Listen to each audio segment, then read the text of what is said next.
नमस्कार प्यारे दोस्तों, आज हम ब्रिक्स के बारे में जानेंगे। तो ब्रिक्स का अभी हाल ही में सम्मेलन हुआ है, तो ये इंपॉर्टेंट समाचार। 17वीं ब्रिक्स समिट आयोजित हो चुकी है और यह 17वीं ब्रिक्स समिट कहां पर आयोजित हुई है, इसके बारे में पेपरों में प्रश्न पूछा जाएगा। सबसे पहले ब्रिक्स का फुल फॉर्म क्या होता है, तो देखो ब्रिक्स एक संस्था है और ब्रिक्स का जो है फुल फॉर्म होता है बी फॉर ब्राजील होता है, ये कंट्री है ब्राजील। और उसके बाद में आर फॉर होता है रसिया यानी कि रूस, आई फॉर होता है इंडिया, इंडिया यानी भारत, और यहाँ पर सी फॉर होता है चाइना मतलब चीन, और एस फॉर होता है साउथ अफ्रीका यानी दक्षिण अफ्रीका। इस प्रकार से इस ब्रिक्स में जो है कुल मिलाकर के 5 मुख्य संस्थापक देश है, और अगर 5 में 4 जोड़ दो तो 9 हो जाता है, और 2009 में इसकी स्थापना की गई थी। तो ये तो हो गई इसकी बेसिक जानकारी। अब यहाँ पर आता है अपना कि अभी का जो 17वां ब्रिक्स समिट है वो कौन सी जगह पे हुआ है, तो ये 17वां BRICS summit Rio de Janeiro Brazil में हुआ है। कौन सी जगह हुआ है? ब्राजील में। यहाँ पर बात आती है, ये ब्राजील में नरेंद्र मोदी जो है अभी हाल ही में यात्रा पर थे, तो ये भी गए हैं। और ये बाकी ब्रिक्स के जो है कुल मिलाकर 1 2 3 4 5 6 7 8 9 10 और एक और इसमें कुल 11 मेंबर्स अभी है। यहाँ पर जो है अपन बात करते हैं तो यहाँ पर ये आता है 17वां ब्रिक्स शिखर सम्मेलन। 17वां ब्रिक्स शिखर सम्मेलन जो है ये रियो डी जेनेरियो, और ये जगह कौन सी है? ये जगह है ब्राजील में। 17वां ब्रिक्स सम्मेलन, ये पक्का प्रश्न है, वापस पूछा जा सकता है। इसके बाद नेक्स्ट 18वां ब्रिक्स समिट जो है वो होना है कौन से देश में? अपने प्यारे इंडिया में। तो भारत में ब्रिक्स सम्मेलन होना है, अगली 18वां ब्रिक्स सम्मेलन जो है भारत में होगा। इसको आप लोग नोट कर लेंगे, ये वेरी इंपॉर्टेंट है। नेक्स्ट चलते हैं, इसकी थीम क्या थी? तो थीम थी वैश्विक दक्षिण सहयोग को मजबूत करना ताकि अधिक समावेशी और सतत शासन हो। यहाँ पर शब्द को गौर करना, पेपर में ये प्रश्न आने की पूरी संभावना है। यहाँ पर विकास की जगह शब्द लिया है शासन हो, यानी कि सस्टेनेबल गवर्नेंस की यहाँ पर बात की गई है, ये इंपॉर्टेंट बात है। अब आते हैं कि रियो डी जेनेरियो घोषणा पत्र जो है उस पर इस सम्मेलन में हस्ताक्षर किए गए, यानी पेपर में प्रश्न पूछा जा सकता है कि रियो डी जेनेरियो घोषणा पत्र पर हस्ताक्षर कौन से सम्मेलन में किए गए हैं? तो 17वें ब्रिक्स सम्मेलन में किए गए हैं। यहाँ पर अपने को याद रखना है 17वें ब्रिक्स सम्मेलन में रियो डी जेनेरियो जो है घोषणा पत्र पे हस्ताक्षर किए गए हैं। अगला बात आता है कि इंडोनेशिया जो है इसने आधिकारिक रूप से ब्रिक्स में शामिल होने की घोषणा की है। इस प्रकार यहाँ पर जो है इंडोनेशिया लेटेस्ट कंट्री है जिसने ब्रिक्स में ज्वाइन करने की क्या की है? घोषणा की है। देखो अगला पॉइंट है काफी इंपॉर्टेंट और भारत के बारे में है, तो बहुत ही इंपॉर्टेंट है। ब्रिक्स की अध्यक्षता जो अगली 18वीं बैठक होगी ये हमारे देश में होगी, और इसकी मेजबानी भारत करेगा। 2026 में ये होगी, तो ये काफी इंपॉर्टेंट है ब्रिक्स सम्मेलन। रियो डी जेनेरियो की जो मुख्य बातें हैं उन पर हम चर्चा कर लेते हैं। तो यहाँ पर सबसे पहली बात है कि यहाँ पर जो है आतंकवाद का मुद्दा नरेंद्र मोदी जी के द्वारा बार बार उठाया गया और आतंकवाद की इन्होंने कड़ी निंदा की है। तो यहाँ पर पहलगाम जो टेरर अटैक हुआ था अपने यहाँ पर, उसकी कड़ी निंदा की गई है कि अगर कोई आतंकवाद के सपोर्ट में है तो बहुत गलत बात है, इसलिए यहाँ पर आतंकवाद का मुद्दा जो है इसमें छाया रहा है। उसके बाद में यहाँ पर बात आती है कि संयुक्त राष्ट्र का जो है प्रस्तावित अंतरराष्ट्रीय समझौता जो है ये comprehensive convention on international terrorism, इस पर भी यहाँ पर चर्चा हुई है, तो ये काफी इंपॉर्टेंट है। तो यहाँ पर कुल मिलाकर के आतंकवाद एक बड़ा मुद्दा रहा है। यहाँ पर आतंकवाद के बारे में कुछ कहा गया है कि भाई आतंकवाद की एक परिभाषा स्पष्ट करना चाहिए, सभी देशों में कानूनी रूप से आतंकवाद रोकने के लिए उनको बाध्य कर देना चाहिए, और आतंकवादियों को कोई भी सेफ हेवन यानी कि पनाह, सुरक्षित पनाह नहीं देना चाहिए। जैसे कुछ कंट्री है जो आतंकवाद को पनाह देते हैं, तो वो नहीं देना चाहिए। टेररिस्ट फंडिंग जो है वो उनको कोई भी डोनेशन नहीं करना चाहिए। उसके अलावा ट्रेंडिंग और रिक्रूटमेंट जो है उस पर रोक लगा देनी चाहिए। इस सम्मेलन में चर्चा हुई है। यहाँ पर नरेंद्र मोदी जो है इन्होंने आतंकवाद के मुद्दे, पहलगाम के मुद्दे पर चर्चा की है। आतंकवाद प्रत्यक्ष और परोक्ष रूप से अगर कोई देश समर्थन देता है तो उसे इसकी कीमत चुकानी पड़ेगी, ये नरेंद्र मोदी जी ने कहा है। और सभी को एक स्वर में आतंकवाद और उसके समर्थकों के खिलाफ बोलना होगा, यानी उनके लिए आह्वान किया है। और आतंकवाद की निंदा करना सिद्धांत होना चाहिए, केवल सुविधा नहीं, ऐसा हमारे प्रधानमंत्री 17वें जो ब्रिक्स सम्मेलन में इन्होंने भाग लिया और ये बात कही है। आगे बात आते हैं ग्लोबल गवर्नेंस के लिए क्या बात है, वैश्विक शासन सुधार पर क्या भूमिका है। तो यहाँ पर बात आती है कि दुनिया की अधिकांश जनसंख्या जो है उसको उचित प्रतिनिधित्व तो नहीं मिल रहा है, उसमें सुधार होना चाहिए। यहाँ पर विश्वसनीयता, प्रतिनिधित्व और प्रभावशीलता, इन शब्दों के बारे में जुड़ाव होना चाहिए। तो यहाँ पर ये रिप्रेजेंटेशन, क्रेडिबिलिटी और उसके बाद में इफेक्टिवनेस, इस पर जो है विचार किया जाए।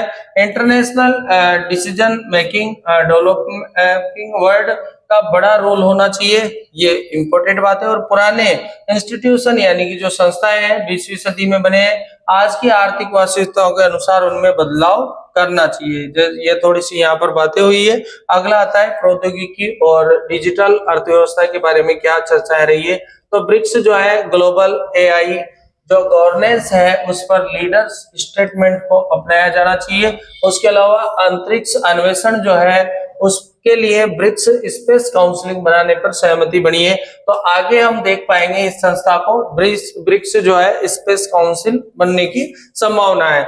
मोदी जी के द्वारा एआई फॉर ऑल, इस पर चर्चा की गई है, यानी कि आर्टिफिशियल इंटेलिजेंस जो है, एआई जो है वो सभी के लिए होना चाहिए। इस मंत्र पर मोदी जी ने कहा है कृषि, स्वास्थ्य और शिक्षा, गवर्नेंस जैसे मुद्दों के लिए यहाँ पर एआई को सक्रिय और व्यापक रूप से बढ़ाया जाना चाहिए। उसके अलावा इनका मानना है कि एआई गवर्नेंस की चिंताओं को समाधान और इनोवेशन के प्रोत्साहन दोनों को यहाँ पर प्राथमिकता मिलना चाहिए। कुल मिलाकर के AI for all, artificial intelligence for all, इस पर मोदी जी ने कहा है। अगला आता है वित्तीय सहयोग की बात आती है। वित्तीय सहयोग की बात करें तो यहाँ पर हम देख पाएंगे कि ब्रिक्स जो है cross border payment institute initiative पर बातचीत करने को आगे बढ़ाया गया है, जिसमें यूएस डॉलर पर निर्भरता कम हो सके। ये यहाँ पर ब्रिक्स पे की चर्चा हुई है।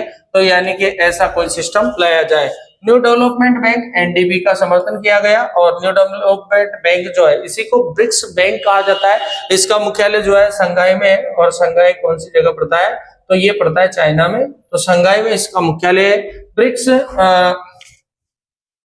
यहाँ पर जो है बीएमजी पायलट योजना का समर्थन किया गया है और इन्वेस्टमेंट जो है उसको जोखिम मुक्त किया जा सके, इस पर चर्चा की गई है। उसके बाद में बात आता है सतत विकास की बात आ रही है, सस्टेनेबल डेवलपमेंट की बात आ रही है। ब्रिक्स ने क्लाइमेट फाइनेंस यानी कि जलवायु वित्त जो है और उसके बाद लीडर्स फ्रेमवर्क डिक्लेरेशन को अपनाया है, जिससे विकासशील देशों को डेवलपिंग कंट्रीज के लिए समाधान जुटाने में मदद मिलेगी। यहाँ पर हेल्थ एंड सोशल डेवलपमेंट की बात हो रही है, स्वास्थ्य और सामाजिक विकास। इसमें जो है ब्रिक्स जो partnership for the elimination of socially determined disease, इस पर जो है ट्यूबरक्लोसिस जो है इसकी शुरुआत की है। ये स्वास्थ्य के समानताओं को दूर किया जा सकते हैं, ये एक कार्यक्रम है, इसकी शुरुआत की गई है। उसके बाद में बात आती है अपने यहाँ पर इजराइल जो है, इस पर हमले की आलोचना भी यहाँ पर हुई है और काफी मुद्दों पर चर्चा हुई है। तो यहाँ पर जो है इजराइल यूएस जो स्ट्राइक्स हुई है उस पर कानून, अंतर्राष्ट्रीय कानून का उल्लंघन बताया गया है। और यहाँ पर गाजा स्ट्रिप जो है इस पर भी चर्चा हुई है और इसको जो है यहाँ पर वेस्ट बैंक और गाजा स्ट्रिप को जो है एकीकृत करने की बात की गई है। उसके बाद में जो है यहाँ पर स्वनिर्णय, काफी सारे समाधान के बारे में चर्चा हुई है। शांतिपूर्ण तरीकों पर यहाँ पर बल दिया गया है। कोई भी ऐसी समस्या है तो उनका शांतिपूर्ण समाधान देखा जाना चाहिए। लोगों के लेजिटिमेटिव राइट्स जो है, वैध अधिकार जो है, लेजिटिमेट राइट्स जो है, उनके लिए सेल्फ डिटर्मिनेशन के अधिकारों को मान्यता दी जाए, इस पर चर्चा की गई है। तो यहाँ पर ये कुछ बातें हैं। और यहाँ पर भारत का जो है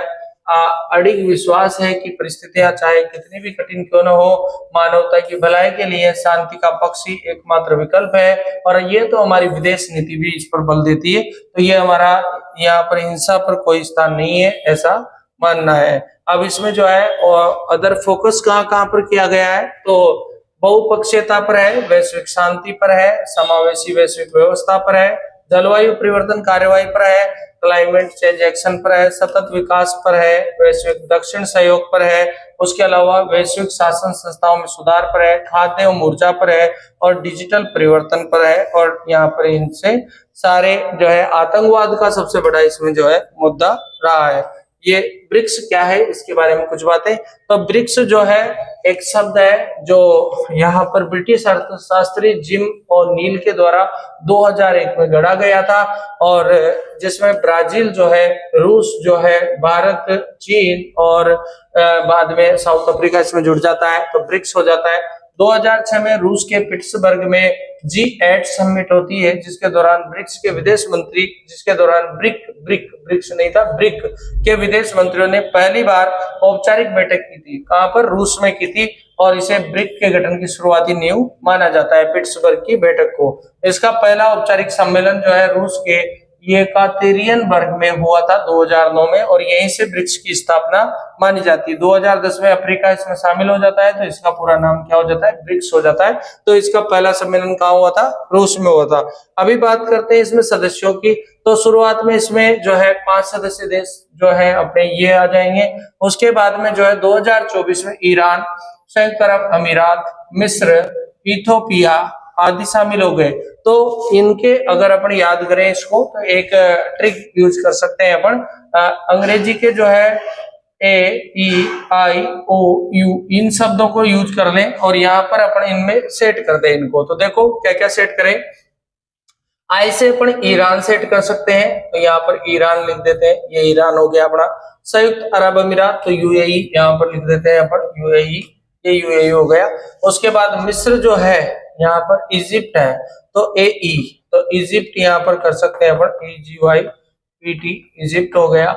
उसके बाद इथियोपिया, तो ऐसे यहाँ पर इथियोपिया भी हो, ई से बना देते हैं, इथियोपिया, ETHIOPI, इथियोपिया भी आ गया। और इसके बाद ए से क्या बना देते हैं अपन, तो यहाँ पर इथियोपिया हो गया। और ये कितने हो गए? 1 2 3 4, तो 1 2 3 4, ये 4 तो ही हो गए। उसके बाद इंडोनेशिया, तो यहाँ पर इंडोनेशिया में ये आई के साथ ही इसको जोड़ देते हैं अपन, तो यहाँ पर इंडोनेशिया हो जाएगा, इंडोनेशिया। इसके अलावा जो है एक देश ये है सऊदी अरब, तो यहाँ ओ को हम खत्म करेंगे और इसको अपन सऊदी कर देंगे, एस कर देंगे इसको ओ की जगह, तो ये सऊदी अरब कर देंगे। और इस प्रकार से अपने जो है ये याद करने में सहयोगी हो सकते हैं। तो सऊदी अरब भी यहाँ पर सदस्यता की औपचारिक घोषणा, लेकिन यहाँ पर ये सदस्य तो है, तो इसने इंडोनेशिया ने तो हिस्सा बना दिया है 2025 में, पर सऊदी अरब जो है अभी बाकी है, इसने अपनी औपचारिक घोषणा नहीं की है, तो ये ध्यान रखेंगे। तो ये सबसे इम्पोर्टेंट पॉइंट है। तो ये कुछ देश है जैसे कि 1 ईरान, 2 3 4, उसके बाद में ये हो गया अपना 5, तो ये 5 पहले के 5 ये, और टोटल हो गए 10। अगर ये वाला भी घोषणा कर देता है तो फिर हो जाएंगे ये 11। इस प्रकार से ये ब्रिक्स के हिस्से बन जाएंगे। तो आप लोगों ने ये ब्रिक्स के बारे में कुछ जानकारियां देखी है। यहाँ से भी बड़े बड़े एग्जाम में प्रश्न पूछा जाता है।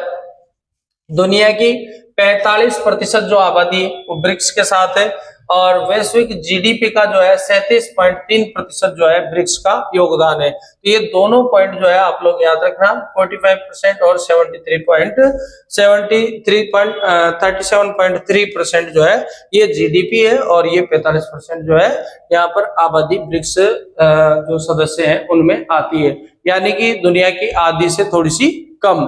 ठीक है साथियों, बहुत बहुत धन्यवाद, जुड़े रहें, थैंक यू।